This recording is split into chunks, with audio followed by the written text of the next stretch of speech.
All right, welcome to another edition of the Big Blue Report featuring that guy, the two-time Super Bowl champion with the Patriots, New Orleans Saints. Hey, by the way, did I mention he was also the defensive captain of the New York Football Giants during his time here with the Giants? That's Jonathan Casillas. Ryan Darlington, the professor, as always. I'm Randy Zellea from Back Sports Page. And so, guys, I'm actually predicting a Giants win this week. I think we can take it. It's bold. Yeah, it's a bold prediction, but I think we can do it. Somehow, some way, they'll find a way to lose. Only if it costs us draft position, though. Yeah. Yeah. Oh my goodness. Giants lost this week by 3.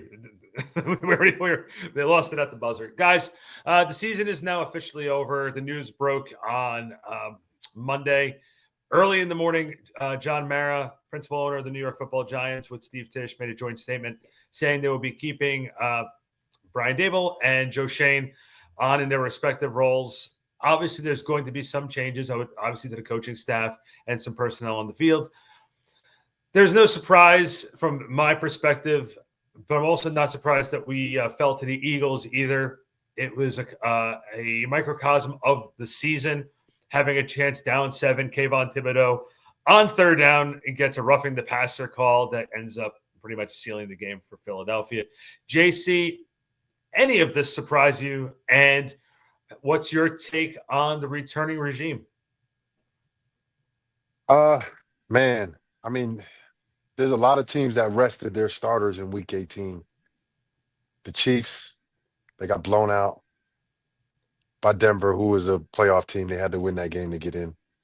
The Bills, they lost to the Patriots, who have the number 2 pick overall.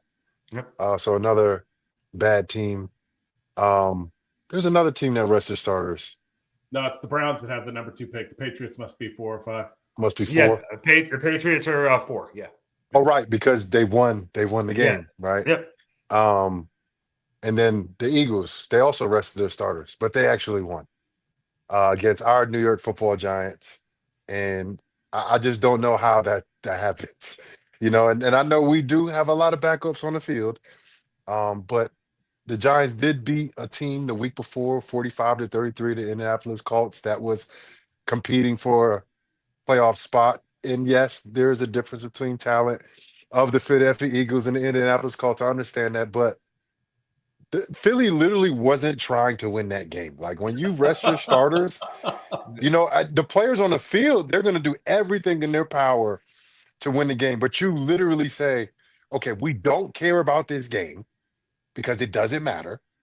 So much that Saquon's record, that is so close for them to get 101 yards, they were away from Saquon Barkley breaking Eric Dickerson's record. But they said, nah, we were good because we have a lot better things to worry about than a raggedy old win in week 18 against the raggedy old Giants. But they still won the game against the raggedy old Giants. So that was surprising to me.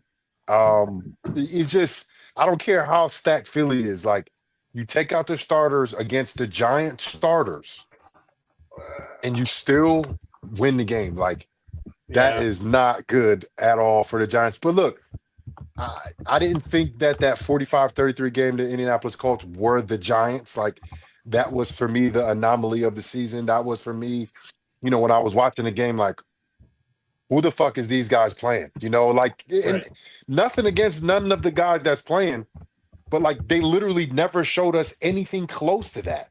The highest points they put up was 29 points way back in, like, week 3 or 4, whenever they beat Seattle. And after that, literally, they averaged 14 points a game.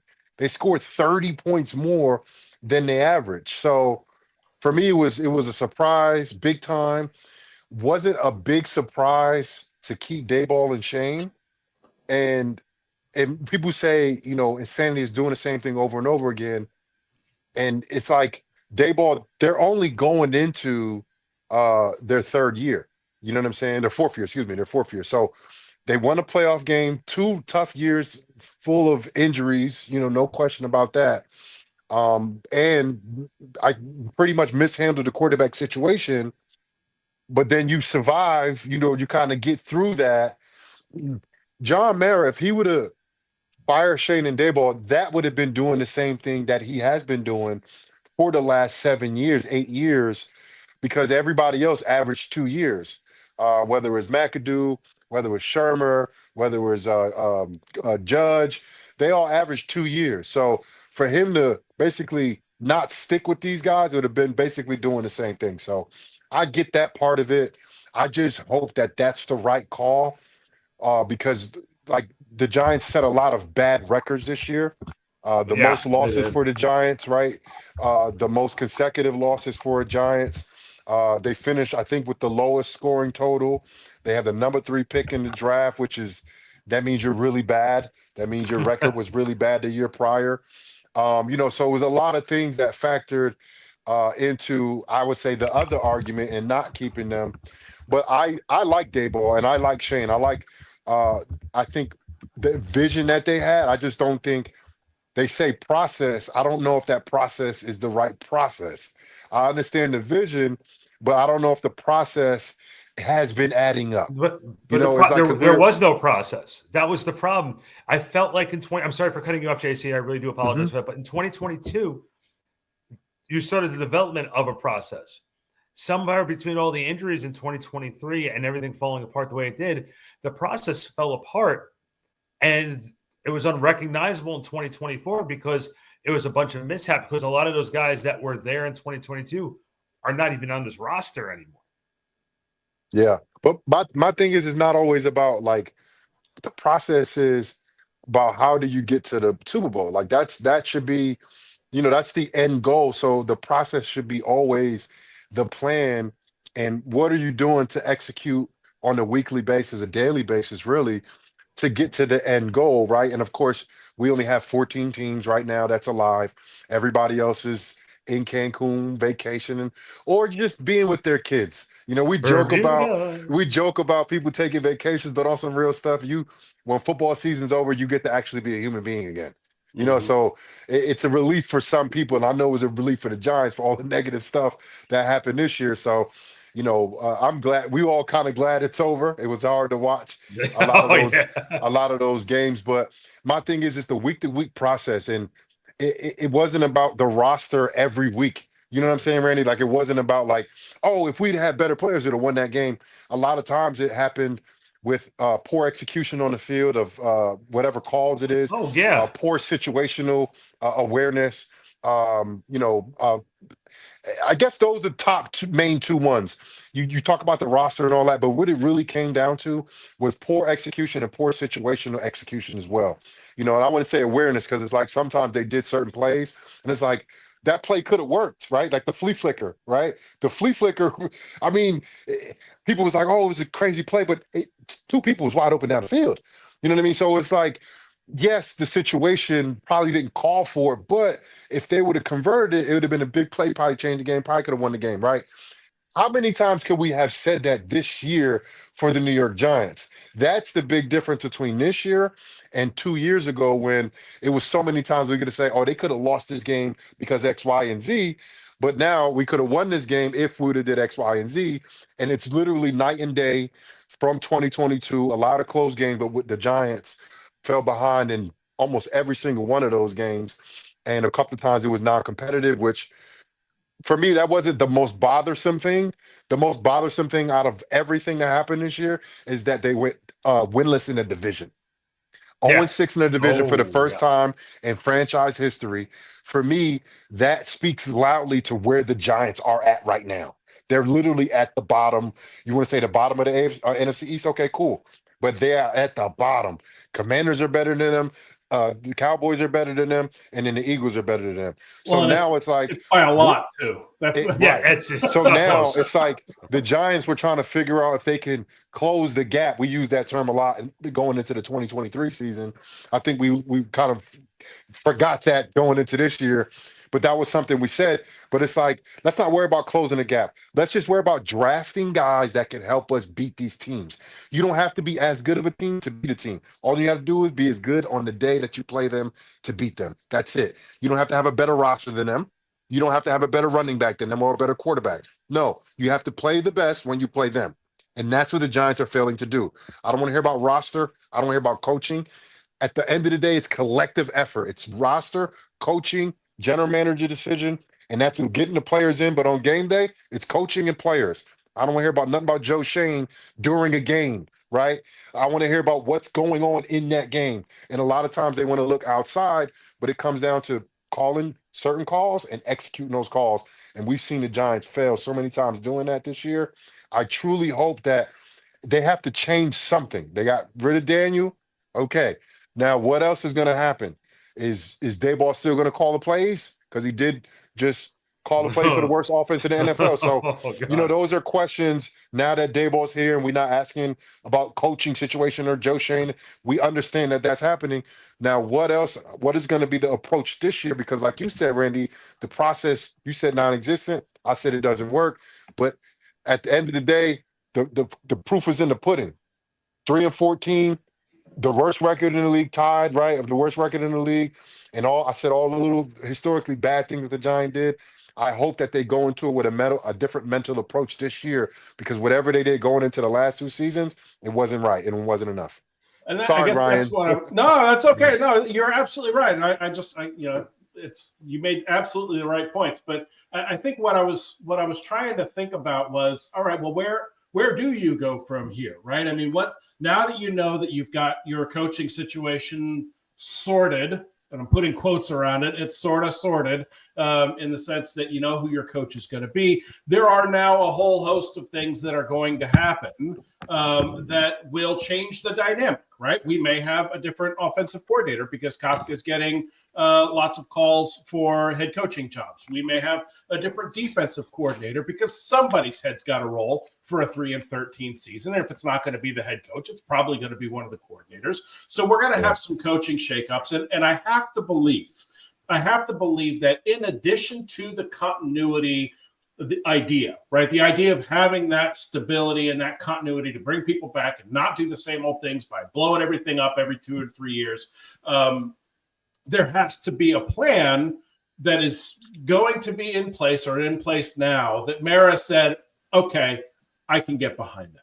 John Mara's not a stupid man, right? I mean, he's not somebody that doesn't know the game. He's not somebody that doesn't know what he's doing, right? He's not just playing with daddy's money and he doesn't give a shit about it, right? He knows what he's doing. So he is daddy. He is. I mean, look, he is playing with daddy's money, but it's not something like he's he's not a Davis. He's not just fucking around with everything. But I mean, I guess the point is that I don't know that he would have signed on as willingly as he did if there weren't something that he could get behind from a planning standpoint.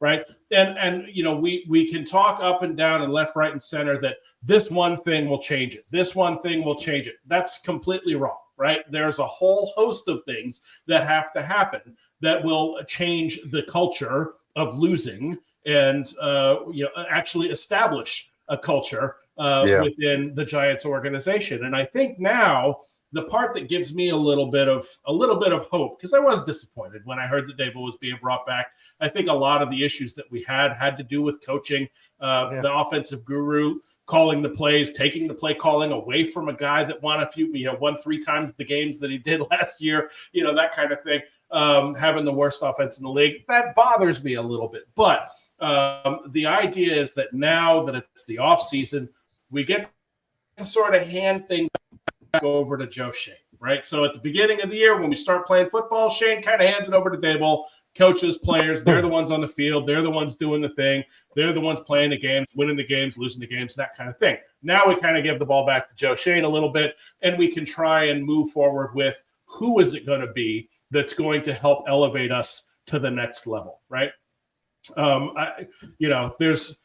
To me, it all depends on, and we can get into this conversation or not, but it all kind of depends on what their scouting says when it comes to the quarterbacks that are available in the draft. Because if we can get somebody that we love in the draft, then that changes the calculus in terms of who we have to go after from a veteran standpoint. We need both a veteran and a rookie, right? It's vice versa. It's vice versa. Free agency first. So free agency starts in March, and then the draft is coming up, a month and a half after. So. Yeah, I totally hear you. But I mean, the work is being done now, and it's been done over the course of the last however many months to vet the guys that are going to be in the draft, right? And I think if they have their eyes on a Jalen Milroe, if they have their eyes on a Jackson Dart, Or if they're like, all these guys are garbage, it's either JJ McCarthy or it's 2026, then that changes the calculus on what you have to do from a quarterback standpoint when you're talking about establishing a veteran in your lineup. You need a solid starter for 2 or 3 years, not just a stopgap that's going to be there to cover a few games until your rookie goes Do y'all think they're bringing in multiple quarterbacks? Do you think? Because we all know they're bringing in at least one. We're thinking at least two now, right? At least two quarterbacks that they're bringing in.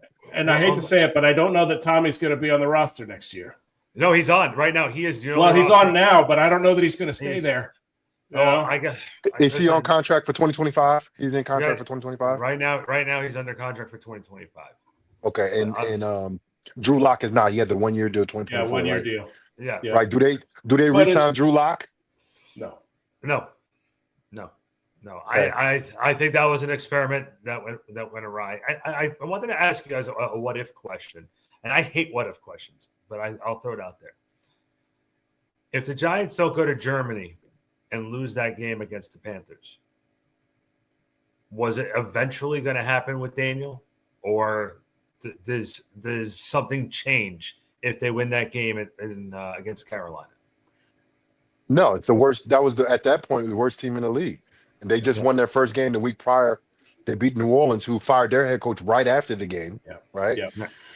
And then the Giants would have beat still the worst team in the league. And I mean, that doesn't cover no ground. It would have never happened. I think the benching would have never happened. I don't think right after. Yeah. But there were good teams coming up on the horizon at the Buccaneers. The Giants lost to really bad, right? That was after that. Then of course Dallas, and I mean things would have been different too at the same time. But you're delaying the inevitable. Right. It is delayed the inevitable. Right. It's a fair question, and I know the three of us have been going back and forth about who they should look at quarterback wise, what's going to be out there. Originally, this was supposed to be a very, very big free agent year for the quarterbacks, but then everybody kept on signing extensions. Yeah, I'm gonna throw a name out after they did a sort of a clean out of their coaching staff. I'm gonna throw a name out there that might be available. Do you talk to Jacksonville and see if Trevor Lawrence is available? Because they just fired their coach. They're gonna go through another regime change. They're gonna want to bring in, like, the general manager is staying, but are you the new coach?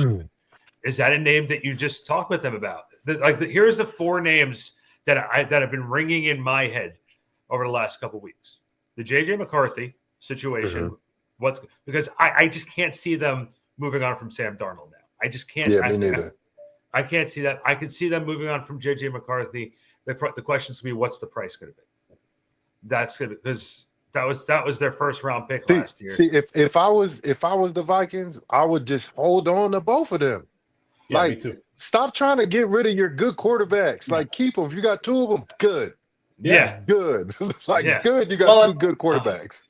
And it's funny. They now at this point in time have three quarterbacks on the roster. But the only reason I'm going to tell you, and I love this, it's a master class in operational management. What they have on their roster is two quarterbacks, and they have a $375,000 draft pick, conditional draft pick, because somebody's going to pick him up, and they're going to get a conditional draft pick for him. So it is a super low investment. He represents a draft pick for them, and it's a low-cost draft pick. I don't think he ever sees the field in a Minnesota uniform, guys. But I mean, I agree. So JC, to your point, it's exactly right. Why would you even think about letting go of a JJ McCarthy now? Because he is your young up and comer. Yeah, he's your future. He's your backup, right? And he gives him the opportunity because he has been hurt. He hasn't been on the sidelines holding the clipboard. He has been hurt. Now, just a couple of months ago, he had to go back in for another surgery to relieve the swelling. So now he's got a bit of an injury history. It's going to take him a little bit longer. He's not exactly had that redshirt year. So if you want him holding the clipboard and getting to know things, you got to keep him. Yeah. So I don't know. I think they'd be crazy to let him go.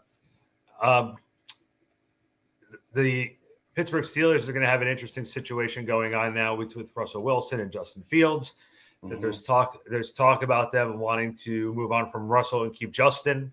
I'm hearing both sides of that.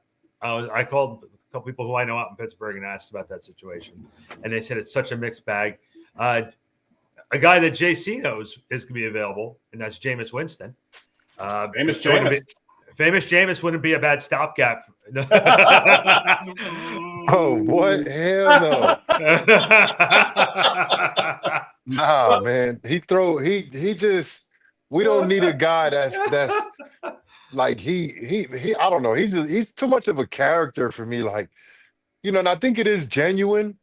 But he gonna get chewed up out here, man. Yeah. He gonna get chewed up out here. And All look, that stuff ain't gonna fly in New York, bro. It's just not. And the only way you go with a famous Jameis, the only way you go with somebody like that, and there are a number of quarterbacks that are in this class in my mind.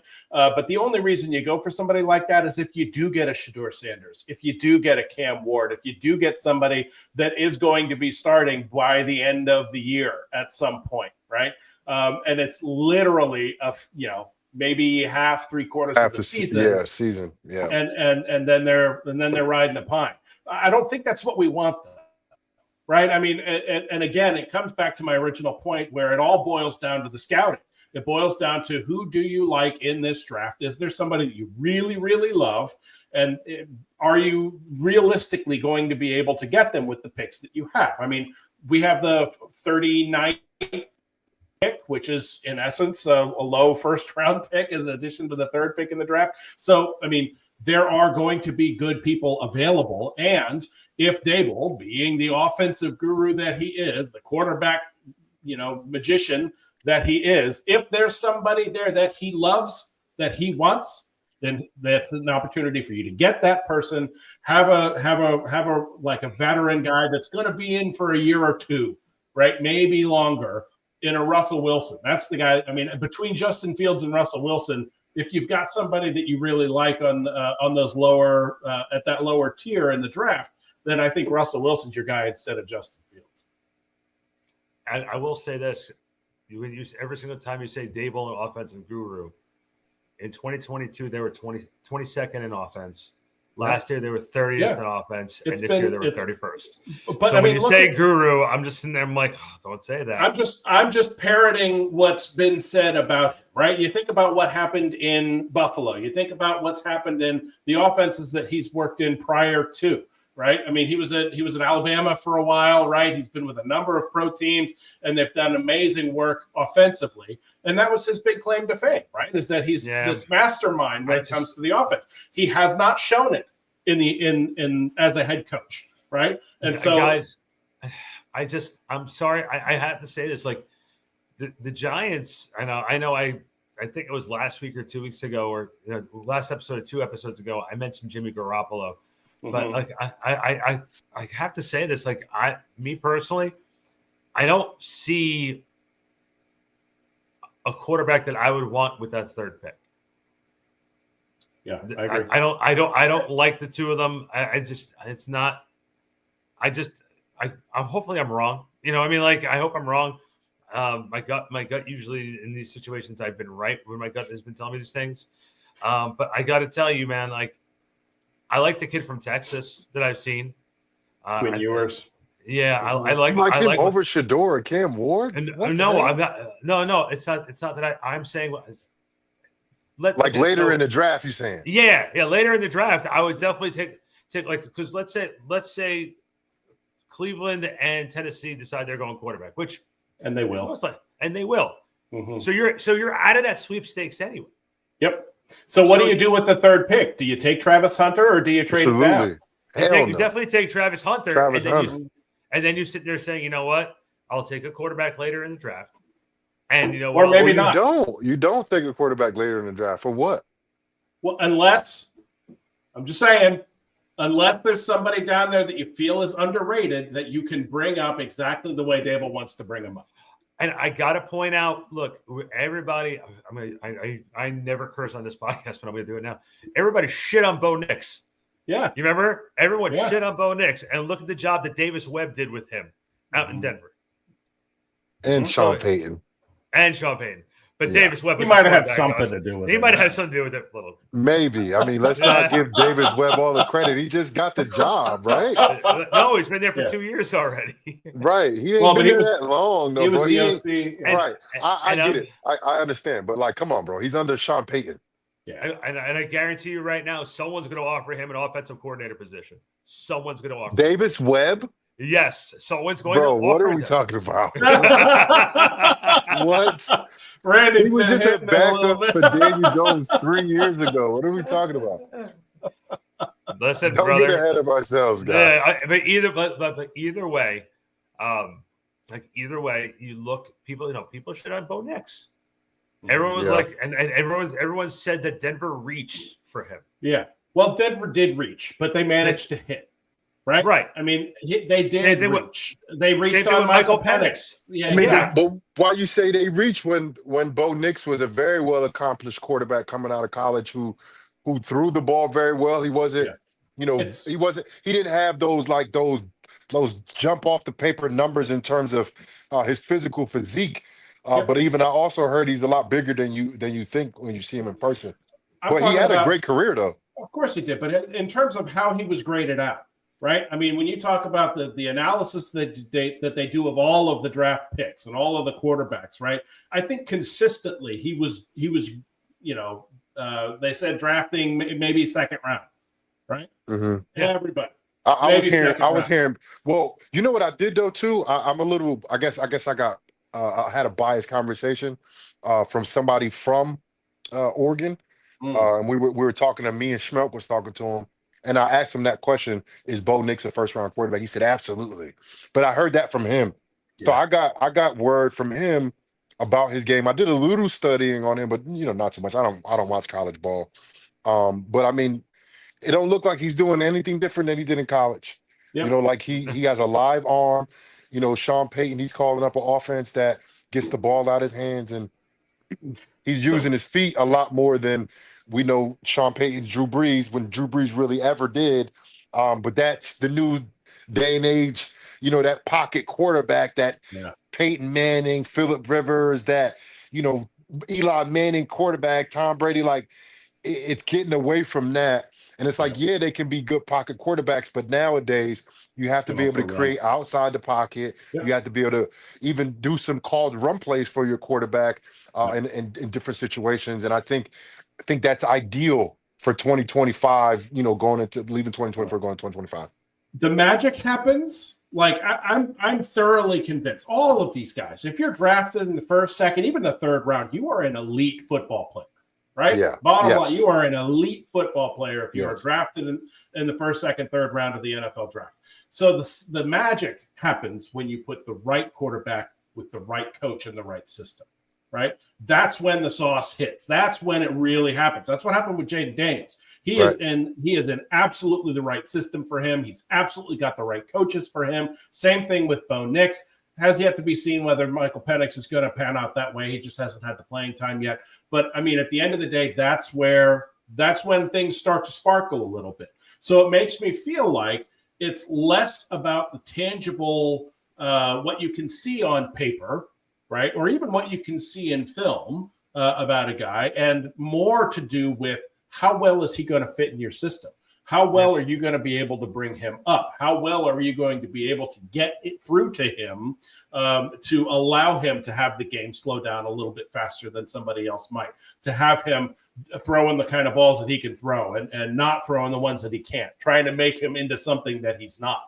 You know what I mean? And I guess that's what I'm really hoping that we can find somewhere, even if it's not at pick number 3, right? Because I don't want to be shoehorned into one of those two guys either, right? I don't want to feel like we have to take one of those two guys because they're on paper the best ones in the draft. I want them to take somebody that they truly feel they can make something out of, somebody that has a very high ceiling that they can maximize the benefit from. Otherwise, if that person's not in the draft, it does not benefit us to take a quarterback at any level in the draft. But again, my only problem is what else is out there. It's like the usual names, the Mitch Trubisky's of the world, the Joe Flacco's. I mean, it's a Kirk Cousins, it's a Russell Wilson, it's a Let me tell you something. I would love Kirk O'Chains, man. I would love Kirk Cousins, man. I was trying to get him 7 years ago, man. I called him up. I said, "Bro, you trying to come to New York?" You got his number, then give him a call. I would love to have Kirk Cousins, and I think he'll be a lot better than he was this year. Even though this year He struggled at the end. There were times where he looked like, Kirk O'Chains again. That was it. That game against, was it Tampa? I think he threw for like 5 touchdowns and Yep. for like Yep. almost 500 yards or something like that. But he's also, 1 year removed from Achilles injury. So Mhm. I think, with him ending the season the way he did, I think he'll be so, ramped up to go for next year, in terms of like actually proving to everybody, because that's the type of person he is. I think he's the prove it to everybody type of person, and he plays the game, I think, how you're supposed to play it. Like his QBR is very high every single week. Mhm. And this year, he this was the first year where I seen him really get reckless with the football. And I think that had a lot to do with his injury. But all I'm saying is I think a guy like Kirk Cousins, you can't take away what he did this year, the last 6 games, Yep. whatever 5 games that he played before Penix got the nod. You can't take that away, but the body of work is there. I think he has a body of work. He didn't win too many playoff games, but he got to the playoffs several times. Mhm. Yeah. Several times. Yep. I- And those 6 games where he shit the bed, he probably still was better than Daniel Jones. I've listened. Just saying. And no matter where he goes, that man cashes in. That's all Yeah. he does. Yeah. He gets a bag everywhere he goes. Yep. That's facts. Yeah. So, but again, that's my biggest concern is what else is out there. One quick other note too, with John Mara's press conference. I don't know if you've always got to watch it. I got to watch it right afterwards. I got the transcript. I read everything, and I went back to watch it because I wanted to hear his tone. And I got to tell you, he sounded like a man who's just sort of fed up. Like Yeah. I remember, Yeah. Exactly what it sounded Wouldn't like. you be? Yeah. well, listen, I remember in 2018, first day of camp, and he came out and does his usual speak to the media. And I just remember he's like, after the 17 season, and then like obviously this year, he's just like he's like, I'm embarrassed about the product, blah blah blah. And someone printed out the letter that they received back from John Mara after they wrote about the complaining about how bad the season was. He said, I don't have any excuses. I'm just really, really embarrassed, but we're going to do what we can to try and shape everything up. He goes, he goes, I'm asking for patience. He's saying, he's asking the fan base, be patient because I know we have a lot of work to do. But meanwhile, then he says to the press conference and the media, I'm running out of patience. So yeah. You're working on, you're talking on both sides here saying, we got to be patient, but I'm running out of patience. Yeah. So like, I think that look, I'm going to be 100% honest. I do think there were some positives. There were some positives this year. Malik Neighbors, obviously, Tyron Tracy, Drew Phillips. The whole rookie class. Yeah, I mean, the whole thing. Yeah, Brian Burns. It was great. Yeah. Fantastic. Yeah. Dude, I have not had a chance to say this as we're going to be welcoming Rashad Jennings just in a minute, but I have to just make this statement about Brian Burns. He was an Iron Man. He was the just throw some more dirt on that injury. Let's just get back out there and play. He was playing hurt those last 3 or 4 games of the year where he had no business being on the field, and he was out there balling out. And let me tell you what I think he did. I think he really established some credibility with the rest of the locker room. I think we were talking about veteran presence, vocal guys that show it on the field, and guys that talk about it in the locker room. I think he became that guy this year, and I think he is going to be somebody that we're going to be leaning on next year in the room. And what's most amazing is he's never really won. And so he showed a lot of grit. JC, we talk about leadership. You've been saying, and Ryan saw a article that showed up online from an interview you did about having leaders in that locker room. Brian Burns can develop to be a very, very important voice in that locker room. Yeah, I think he's already that. Yeah. It is special guest time right here on the Big Blue Report. Let's welcome in the great Rashad Jennings. Rashad, what's up, man? It's good to see you. What's happening? What's up, fellas? What's up? Can y'all hear me? Yeah, I got you. I gotta make sure, everything connected. My boy got the headphones on. He got the microphone. Long time no see. That's all I got to say to you is long time no see. Yes, sir, man. I appreciate being on your. Hey, what's up, JC? What up, baby? How you doing, brother? That man out there look the same. So, what's good, baby? So I got to ask Rashad. You and JC got to play together for a few years. what was it like for you playing under the Tom Coughlin system? There's not many players who can talk about that system the way it was that sort of late in that great coach's career. What was it like for you around that 2015 time to play for Coach Coughlin? I love Coach Coughlin. Matter of fact, I just talked to Coach Coughlin, I think less than a week ago. Okay. Just asking him some questions about Coach, and I've been considering getting into it. I've been asked by a couple of different universities would I ever consider it, and I want to get his expertise on what it's like actually being, behind the whistle managing a team. So I got a good relationship with Coach Coughlin. I liked him. He's an old school coach. He's a 5 minutes, 5 minutes, everything's ahead. He got his own time schedule. He's got his own operation. I can appreciate that. I come from more of an era of an old school style coach. My brothers, the way they treated me, the way my dad treated me. As a matter of fact, Danny Rocco, who sat under Coach Rocco, Danny Rocco sat under Coach Coughlin when he was with the New York Jets. Learned from him. He happened to be my college coach. So he ran the same system. I ran the same systems as I did in college, as I did with the New York Giants. I like him. Hopefully he get to wear that a gold jacket one day as a coach. And, I appreciated my time there, learned a lot, had some fun. Speaking about him specifically, I used to take notes when he talked every day. And I got like a whole booklet of his anecdotes and, his comments. And if he ain't giving you a good piss, then that means he don't like you. That's what I learned about him. If he ain't under your skin, he don't care about you. Yeah. If you were to go into coaching, what are maybe the top 3 elements from Coach Coughlin that you would bring to a coaching career? One of the things establishing the culture. And I think one of the things established in the culture is letting people know in the room that one of the biggest things he said that I took with me is, and quote, expectations change. Faces may change, but expectations never will. And that's something that stuck with me. And even in my marriage, there are a lot of different things that I could take and, apply that, make that very applicable to succeeding in life. And that would definitely be one of them. The culture is a big deal. And in today's game, especially at the collegiate level, what I would look to do is NIL. NIL is a big game changer. You can't stop it. It's no different from cell phones. If you're trying to live without one, you're crazy. You got to learn how to live with one as well to manage it properly. So understanding how it works, how to recruit and retain, and selling a vision, and is very important to these young kids. So these are some of the things that I would take with me. Yeah. Todd, you played in Jacksonville for a while. How long you played in Jacksonville for? I was there 4 years, drafted 2009, played there 4 years before I moved on. Right. So you played in Jacksonville.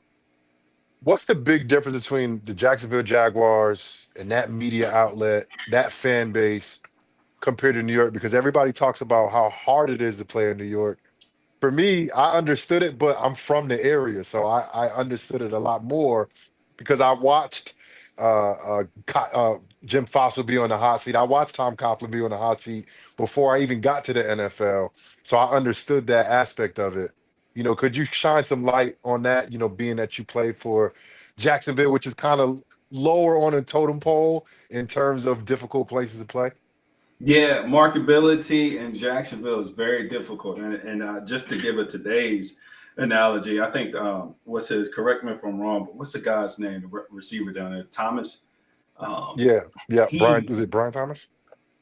Yeah, Brian Thomas balled out this year. Had a great season, great rookie year. He didn't make Pro Bowl, but somebody who underperformed him and Zay Flowers out there because of Baltimore and following Lamar Jackson, he made the Pro Bowl. Now, you go compare their numbers, it is not even close who should have made it in comparison. Right. But needless to say, that goes into the more of the market of what Jacksonville is. It's smaller. It's when I was there, we called it Tim Tebow land. They were more excited for the Florida-Georgia game at the time than anything. Matter of fact, true story. There was a helicopter that flew over the stadium one time. It was like mid-game. And, we know something about that. We know something about that here in New York. Flying over the stadium. Yeah. So, that's funny. So it flew over, and behind it followed a sign that said "Draft Tim Tebow," and we just like, oh, they really like it's like that about this guy. But Jacksonville's smaller. There is no hot seat. I would call it a warm seat, if anything. It's a smaller market. It's Jacksonville. Just the fact is the biggest city in the U.S. landmass wise. It's very big, very spread out. Walt Disney was trying to buy some land out there. They denied him, so he bought it in Orlando. Like it's a really large place, but they do love football. The culture of it is not the magnitude and the microscope as New York, for sure. New York, anything you do can and will be held against you, both good and bad. You ride. It's a roller coaster, and so. It taught me quick. Look, don't ride that emotional roller coaster wave. I kind of gave myself like a 24-hour rule, whether it was good or bad. Played really good, great. 24 hours on an off day, soak that in. Feel good about yourself. If you play bad, terrible. 24-hour rule. Feel bad about that because you got to move on. You can't let another person's cheers or boos dictate how you go about as a professional. So in Jacksonville, it was just always good to go, win or lose. It was something funny. You could win in Jacksonville and it don't even feel like you won. Jeez, man, you win in New York, man, you get some free food from somebody, you get high fives from somebody, you know what I mean? You can feel the energy of the city kind of and they will let you know when you lose to the Eagles, to the Cowboys. Right. Everybody. They're going to let you know too, for sure. Rashad, I got to ask the question, when you were making your decision of free agency on where to go, at that time with Coach Coughlin, the stability that was the New York Giants as far as Eli Manning at quarterback was concerned, how much did that factor into your decision to make the move to New York? Yeah, so funny story, when that all was happening, what was that? Darren McFadden, I was backing him up in with the Raiders. Oakland, in Oakland, and he ended up, I think it was the 8th game, we was playing against Philly.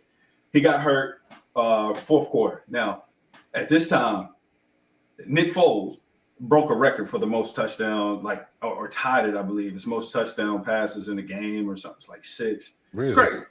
Like, we lost. It was 48-10 or something like that, right? 4th quarter.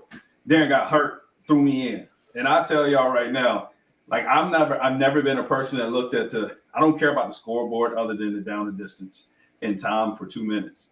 Other than that, I don't give a damn. Like, I'm going to play. And so I went out there. It's 48-10. I go in the huddle. I'm trying to get everybody amped up. Let's go. Like, Cass is leaving the stadium, man. But this is my chance. Man, I get out in the 4th quarter. I ran for 111 yards, a touchdown. Yes. I'm getting the crowd up. Ain't nobody clapping, none of that. They gone. But the very next day, Derek Cutter, the head OC, came in a meeting, and the next day he said, "I don't know what the hell wrong with this Jennings kid, but if y'all learn to play like him, we'll win some games." And I started the rest of the year when Darren got healthy. We got an Offensive Player of the Year, MVP of the team, then went through free agency. And when I hit free agency, it was a mix-up. The Raiders actually wasn't supposed to let me go. It was a whole story. But the reason why I love New York, and I actually played well against New York. I think that's one of the reasons why they picked me up. But because when I went in, I had a talk with Tom, and he told me how they physically wanted to play ball. And I started thinking about a quarterback. I've never played with a good quarterback ever in my career. So I was like, man, this dude potentially be a Hall of Famer one day. He got two titles under his belt. It's in New York. It's the mecca of everything. This position's open. And I thought it would just been a great opportunity, which it was. But unfortunately, I was only with Coughlin for 1 year. And, let's just say it was some bad decisions going on how we was running the ball. I'm going to just be honest with you. We had a 4-back system, and it was bad. Pick one of those. Yeah, it was wild. Yeah. But no, the organization, the difference is too, just to let y'all know, my first second in Jacksonville, it was about earn your keep. My first step with the Oakland Raiders was about grinding. My first step in New York was about winning a championship. Mm. Just different cultures, different attitudes, and different demands and expectations, top to bottom. Like you get a sense sometimes when you're in the front or talk to people even in the front office or player personnel, you sense sometimes that people just happy to be there and they know, they just kind of get in the way with a job. And they're gonna get the X at some point. They're gonna ride the wave. When I got to New York, man, I felt there were certain people in powerful positions that knew exactly what they wanted and knew exactly how they were going about business. So it felt more professional than any other organization at the time from the back end. I feel like that's a major component of what we seem to be missing at this point. Mm. Right? Oddly enough, man. Oddly enough, and I'm not sure. This is what I say with the fellas, and a few of my family members remind me of this. So like I'm talking trash with certain people, but I tell you what, leadership is an important thing, and let me be very clear. The best player on the team, quite often, is not the heartbeat. Quite often, isn't one of the leaders. Like a leader is somebody that you can look in their eyes, and that's enough. And you earn that. You don't have to be the best. And I think that when I was there, we was 11-5. Mm-hmm. We went to the playoffs. We lost. And we was excited about the next year. Brought back the exact same team and added a few more good players to it. But they got rid of me. Mm-hmm. Mm-hmm. So at the end of the day, somebody need to do some math. I'm never considered to be one of the best players on the field, but I have always been held with a regard as a teammate that can motivate people. Mm-hmm. So, and that's something that I've been saying a lot on this show. Yeah. On BBK. Everywhere JC's been going, man. Show, because I think, people look at what Saquon's doing on the field over in Philadelphia, but it's the impact that he had in the locker room that's just as important, especially for the New York Football Giants, which is one of the youngest teams in the league. And then you look at, the Giants leaders, and I think free agency had a lot to do with those guys being being placed somewhere else. And I think they brought in great pieces. I thought Bobby Okereke 2 years ago was a great addition. Brian Burns also was a great addition. Illuminor, John Runyon. I think those guys are great additions. But there's such thing as a fabric that exists, right? And it was true in New York. This fabric that I'm talking about existed through different coaching regimes. And then all of a sudden Dayball comes and get rid of, half of the leaders, if not, and then this year, bad luck that the other half that was still in the team, they all got hurt. When you look at, Daniel Jones got shipped out of town, but then Dexter Lawrence goes down, Bobby goes down, Andrew Thomas goes down. Like those are the guys that has been there throughout the different regimes. And then all of a sudden they're hurt. So not only did those leaders that you talked about that's been there got shipped out of town, this year the guys that they're dependent on that's been there for more than 1 year, I'm not excluding Brian Burns, but he just got to the team just a few months ago, right? Mm-hmm. So for me, I always harp on this, Rashad, because it's not all about X's and O's. It's not all about saving money and doing the right business decisions. It's doing what's right and best for your players. Mm-hmm. Because players are the ones that's executing these plays that when it comes down to it, the coaches can't play the game, right? The GM can't call plays. So when it comes down to it, it takes the right players on the field to execute these plays. And whether they're good or bad, like you said, they don't have to be the best. But if you got leaders in every single room, not only that room level is going to get raised, your special young players, they're going to start fitting in. They're going to start really being maximized on their potential. Because you know how it is in the NFL, they're not coaching you details anymore. Like all of that technique stuff, that's training camp, maybe 2 days in training camp. After that, you preparing every single week to play a team. There's no technique. But the veterans in the locker room, those guys, and I always use these guys for example, Rashad, Craig Dahl and Brandon Merriweather on defense for the Giants. Were they our best safeties? Absolutely not. But they were the leaders, and they brought in that young, talented second round draft pick Landon Collins, and they watched OD extra film with him on top of the film that they were watching. And you see Landon Collins be an all pro player here for the New York Giants. That would not happen without Brandon Merriweather and Craig Dahl. That's what I'm saying. It's not about, like you said, Rashad, it's not them being your best players, but sometimes those guys are the best fit for your locker room.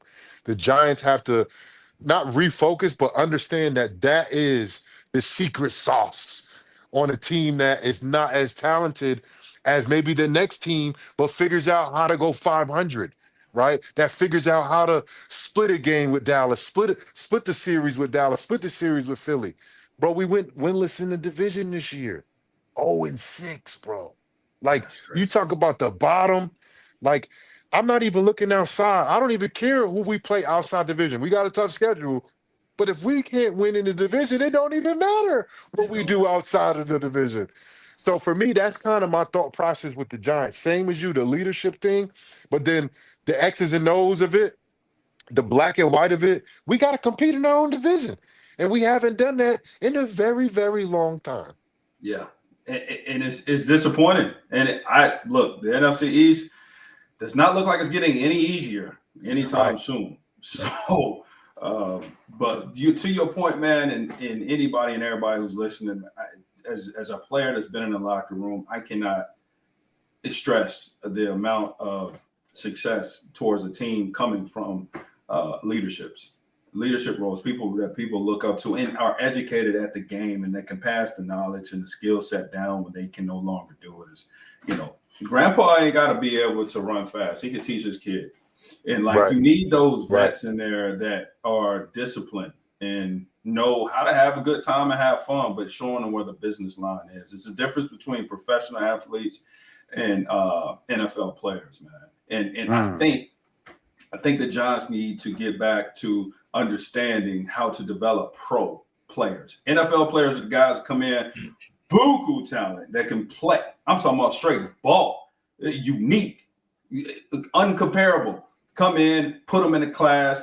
They compete well, but they can't sustain. If they get injured, they don't know how to battle back. If something doesn't go their way and somebody else is now just as good as them, the pride, insecurity, all these things, man. Pro athlete is a guy that played 8 or 9 years. You never heard his name. He just know what he's doing. Right. You need a lot of pro players to win this game. For sure. We got somebody over here sounding like a coach. Rashad, one of the big issues from when you were playing with the New York Giants was the offensive line. An issue to this day they're still trying to fix. Can you describe what you and Eli and some of the position players like that were going through while the offensive line was sort of going through their struggles at that point in time? Well, I think they tried to address it a few different times. They brought in a couple different players, and we had a first overall draft pick too. Flowers? Flowers was drafted. They Pugh was a really good lineman. Yeah. Yeah, we love Justin. We all love Justin. Yeah, he was doing his thing. Pugh, my guy, though.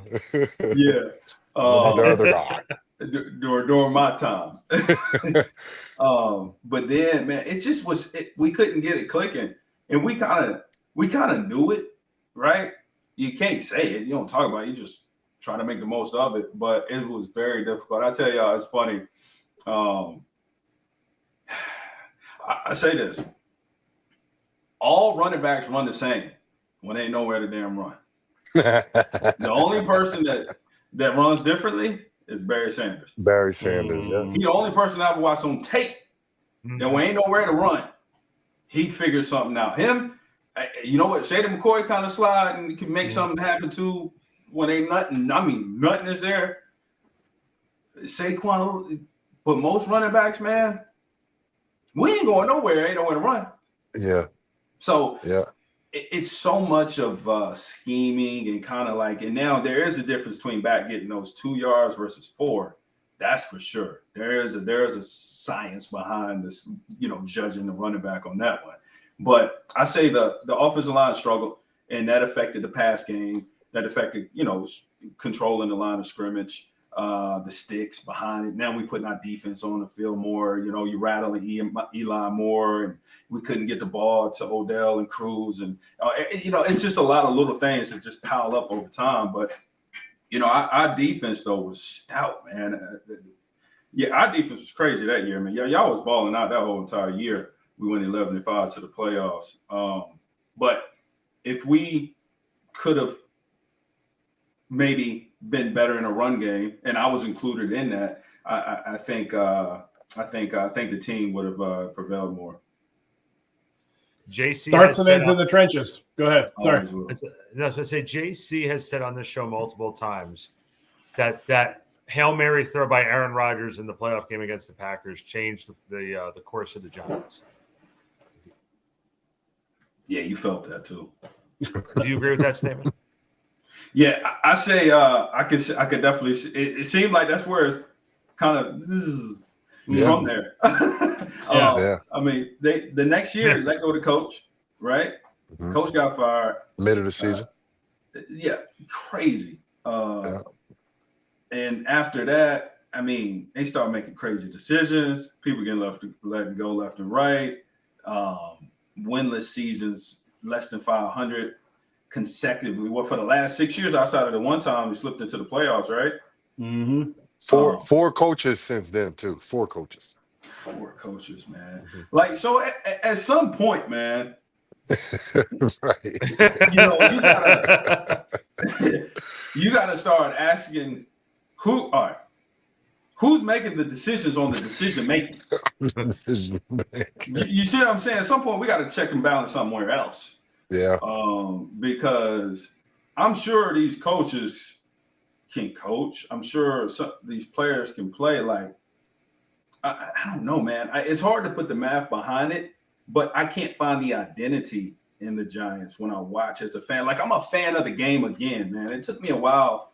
When I first left football, I went on Dance with the Stars. I'm out here having a good time, like moving around. You were still on active rosters over there doing your little thing. Hey, I was having too much fun, boy.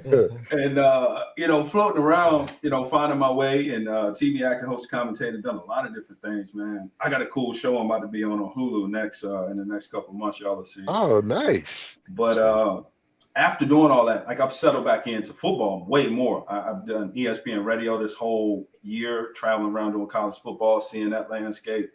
And now that I'm like so much more of a fan in the game, when I try to find the identity of the Giants, and I don't know what it is.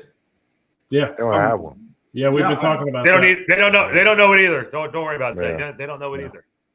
Yeah, and what is it supposed to be? Like, what is the goal of it? I can't even figure out where they're aiming towards. It's just like, let's just go out here and see what happened. You know what I mean? I mean, this the thing, right? Because if you're a fan of the game, like you are, like I am, like these guys are, Ryan and Randy, we're all fans of the game, right? From the 90s, when my memory starts from the 90s, right? The Giants culturally have had an identity over the decades, right? Yeah. It's been a very tenacious defense led by linebackers and defensive linemen, right? Mm-hmm. And then also a strong run game on offense and some type of vertical passing game, right? That's the Giants with great offensive line play. Yeah. A lot of those factors really haven't been existent ever since basically 2016, that last year when the offensive line played pretty well. You were running the ball. We had a whole bunch of running backs running the ball. Shane Vereen was catching the ball out the backfield. Defense was number 3. And when you talk about complementary football, right? You look at a team like the Kansas City Chiefs, they only scored, I think, over 30 points once this year.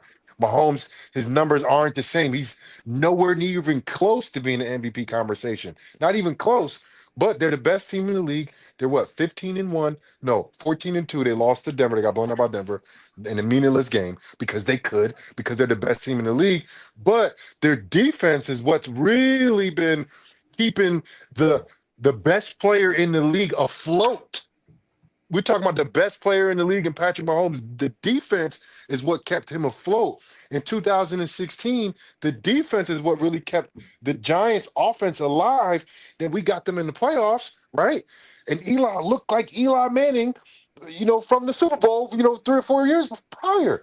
So, like, it's not just one player. It's not just one thing that makes up a culture. It's what it's looked like over the course of years. And now, because there's been so many different coaching changes and regimes, it's like, can we even go back to what really's won games for the Giants over the decades? Yeah. I don't think that could even be possible. They don't stop the run with this really strong defense. Because if you look on the back four is very questionable because they're very young. But if you look, you got a very good middle linebacker. I think McFadden has improved himself to be a very strong, whether middle linebacker outside, but he's an interior linebacker. Brian Burns, one of the best. Kayvon Thibodeau, I think he's strong. You got the best defensive lineman in Dexter Lawrence. Like, you have the pieces, but bro, we gave up 160 yards rushing a game. Yeah.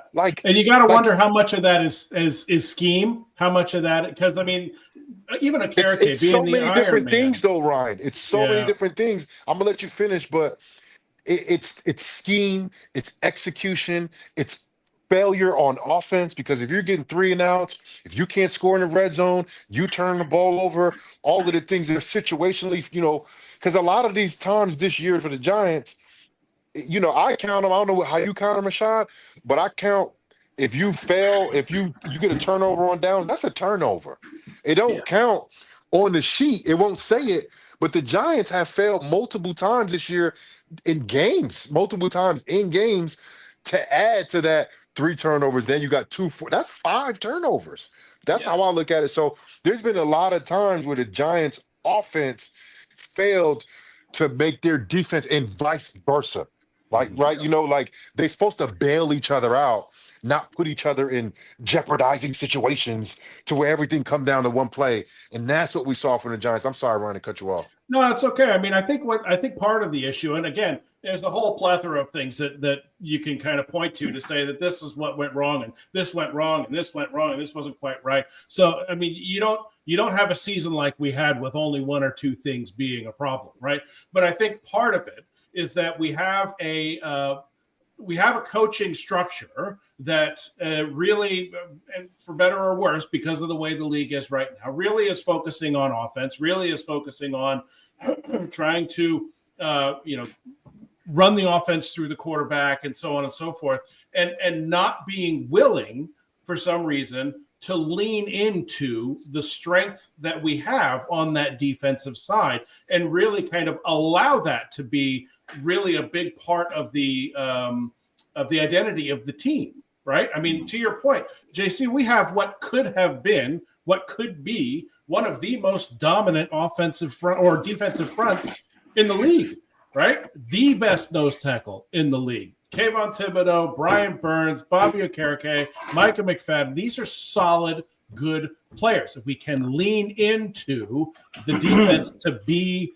what it was, what it's always been with Strahan and OC and Tuck and all the way back to LT and all of those guys that really made the Giants, right?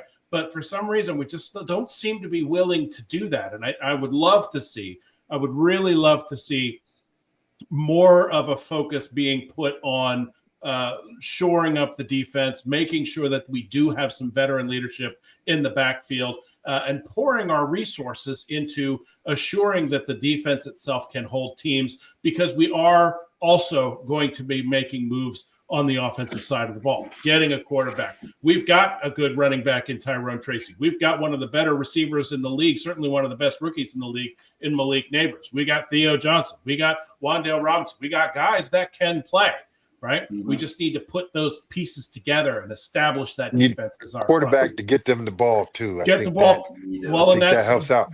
But Shad, what you think about Tracy? Mm-hmm. I like him, man. I do. He's scrappy. He can get between the tackles. He can be physical. He got to hold on to the ball a little bit more, but he can catch it. Pass pro is picked up a little bit. I saw where he can brush up on that. That's a big part of playing that position, boys. Pass pro. That gets overlooked, especially in the passing game now. So I like him.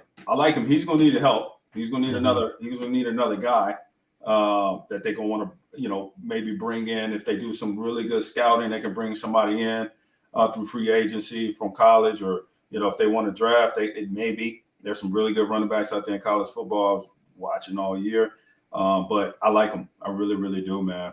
And you had mentioned something. I like trying to find common denominators when people talk. And the common denominator popped up when you was talking, JC, Spags. He was a coach with the Giants, defensive coordinator with the Giants. Y'all number 3, Spags. Over there with KC, defensive coordinator, and when they balling out. And so it's like, okay. So coaches, scheme, studying, student, translating that to information down, getting all that kind of play a role, man. And I don't know what, and maybe you could attest to it, because I don't know what it's like to play defense in the National Football League. But I'm curious. You had some tackles in 15 because 16 because Eli was throwing some picks. Yeah, I ran a couple people down. Yeah. But the defensive coordinator, obviously is such. And if you look at all teams that have been strongly established, you're looking at Belichick, you're looking at you pick your quarterback. Pick your team. The Steelers, whoever, people that have staple organizations, they are led by a head coach that is a defensive mindset. It just so happens that Kansas City happens to have 2 freaking head coaches on the team. Yeah, they straight say, you do you, I'm gonna do me. See you at the game. They argue over timeout every blue moon. That's it, baby. And Spags is interviewing for the Jets job this week. See, this is what I think, and I said this too, Rashad. This is what I think, Shad. Listen, because you know how it is, bro. Playing in the NFL as a player is a lot easier than coaching the players that play in the NFL. Because we've done what we've done for years, right? A lot of these coaches, they go from being, quarterback coach or wide receiver coach to, offensive, personnel, and then offensive coordinator, however it goes, and then they get head coach. Those are different jobs. Mm-hmm. That's not what they've like when you're a player, you go from high school and you play the same position in college, then you play the same position in the NFL. You're getting better at one position. So you're just getting to a higher level. The higher level for coaches is changing the coaching job, which for me, that doesn't make sense. It's like all of a sudden, all of these great offensive coordinators are now great candidates for head coaches. Says who? Because they know how to score points? What are we talking about here? You know what I'm saying? And I just hate that, a lot of, I think, really good head coaches didn't get jobs because the potential of so many different guys.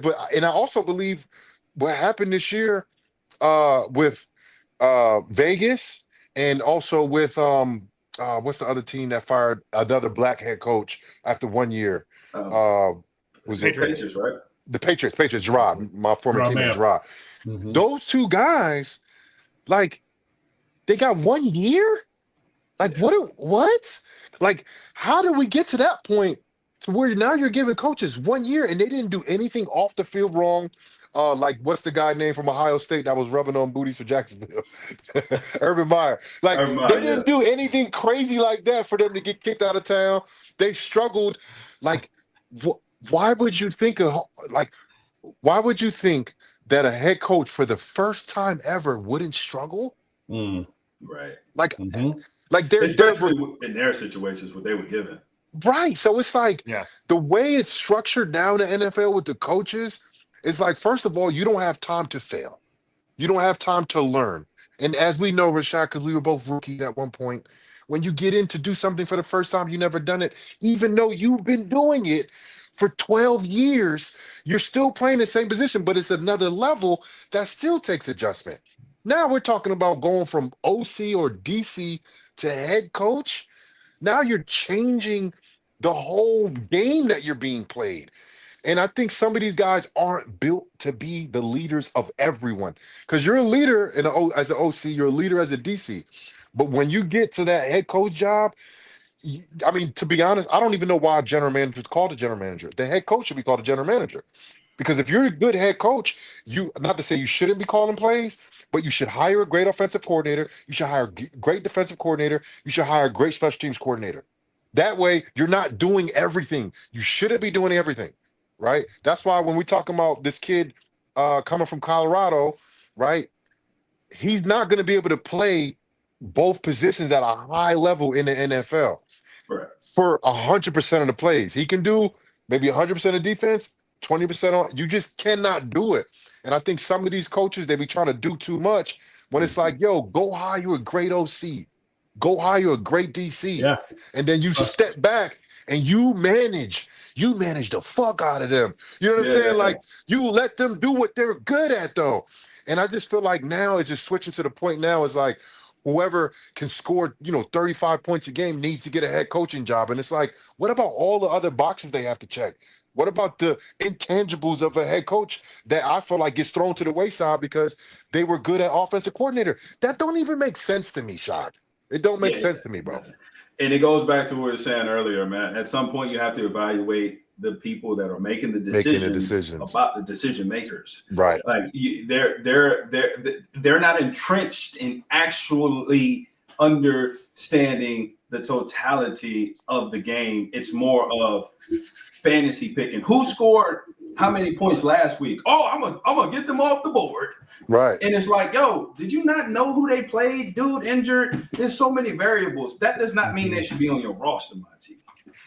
Yeah. Yep. But it's the same thing. And it will forever be that way. Yeah. Rashad, we do something on this show. We do trivia every single week. New York Giants football trivia. Yes, indeed. I'll do the read.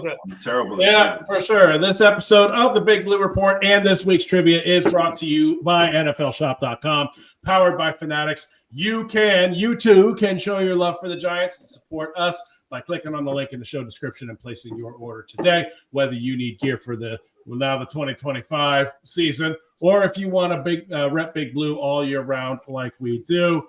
NFLShop.com has you covered. Go to the description below, click on the link. Get all your Giants gear now. Go Big Blue. Go Giants. Good job, I don't know if you're going to be.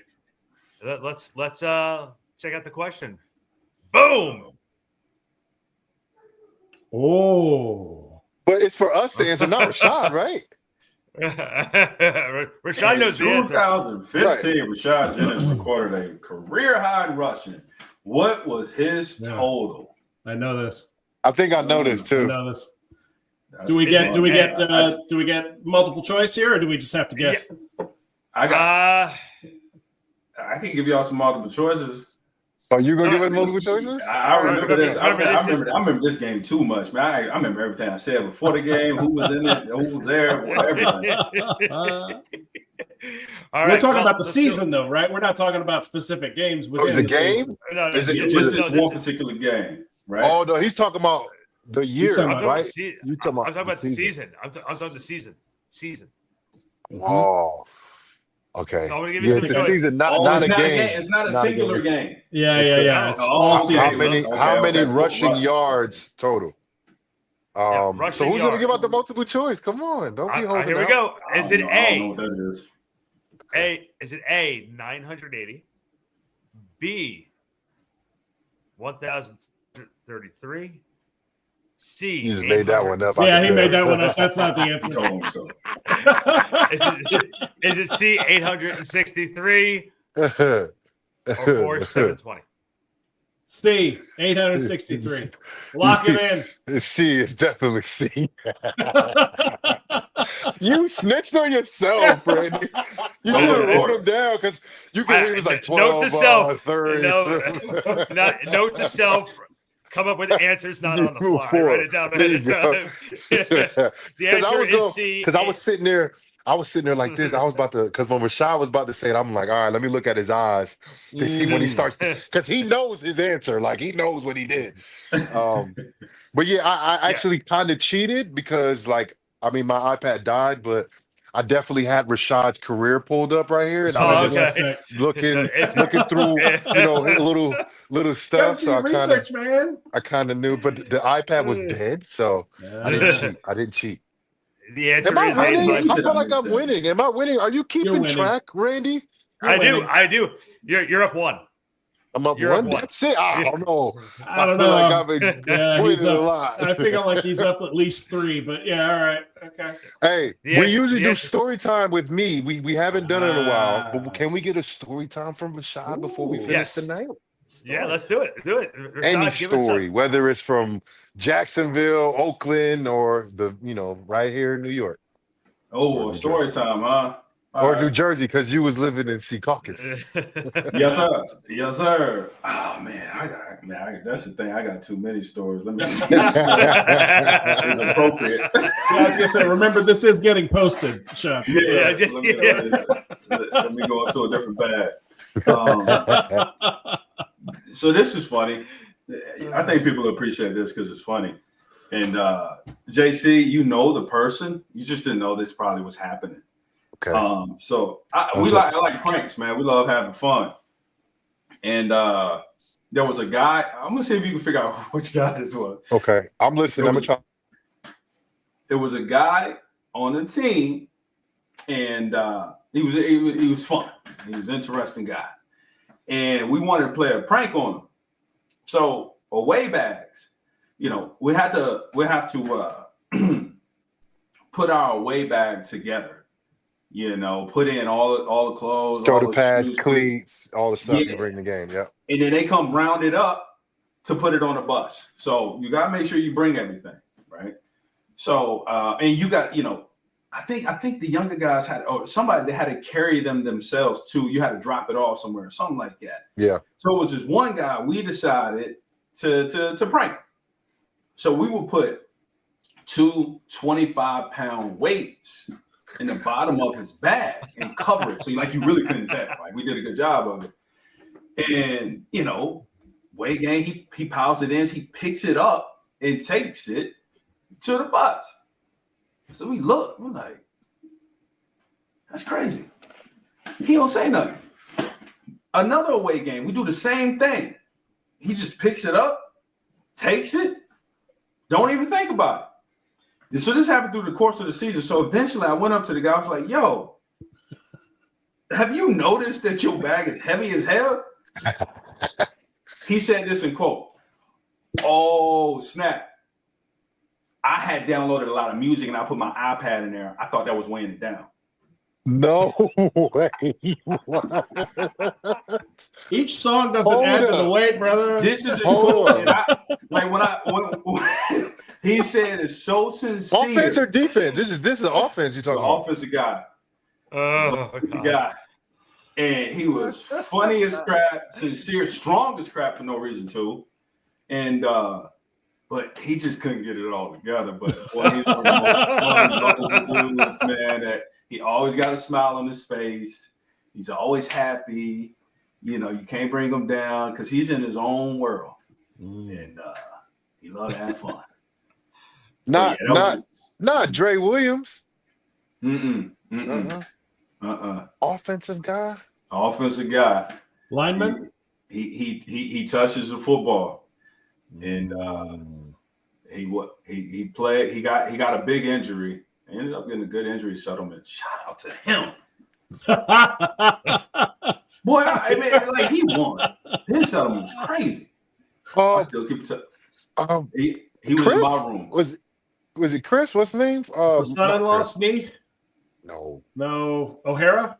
No. No, he was in my room. He was running back. Oh, He was the okay. running back. Okay. So think about one of the running backs that love to go out. He different. Not Vereen. No, Not Vereen. Vereen. Darkwood? Definitely not Darkwood. Definitely not Darkwood. Yeah, No way. Definitely not Darkwood. Okay. Was you there with him? What year was you?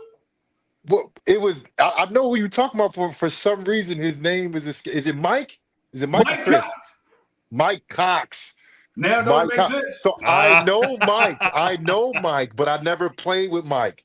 Oh, You was there. He was there in 14. I got there in 15. Okay, that makes sense. For some reason, I said Chris, but it's Mike. I know Mike Cox. Yeah, I know Mike Cox. One season with him, you would have quickly answered it. You would have like, yeah, I know He always is smiling though. I did know that, but I didn't know the other side That's of a it. great Bro, story. how do you know about 50 pounds? Is crazy. 50 crazy, pounds, bro, bro. It's a lot. It's crazy until you see him in the weight room, though. For real. Right. He's strong, huh? It's like you could have put 100 in there, and he would have been this fine. guy. He don't sleep. I went over to dude's house, his diet, and he laughs about this. Like, I ain't talk trash on him, but like he eats. I open his refrigerator, nothing but M&Ms and milk. Oh. Like, man, how you living, bro? How you do this? He doesn't sleep. He would stay out of he's a different breed. He ain't changed one bit, man. Love that dude. That's funny. Love it. Love it. Rashad, man, thank you so much for coming on, man. This was a lot of fun. Great and show. Hopefully we can have you back on again, especially in season 2.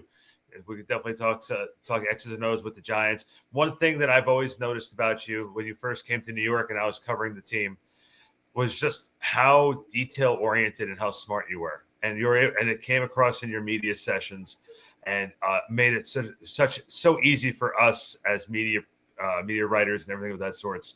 So thank you for that over the years as well, and looking forward to seeing what the next chapter is. Great teammate too. The great teammate. Yeah, I bet.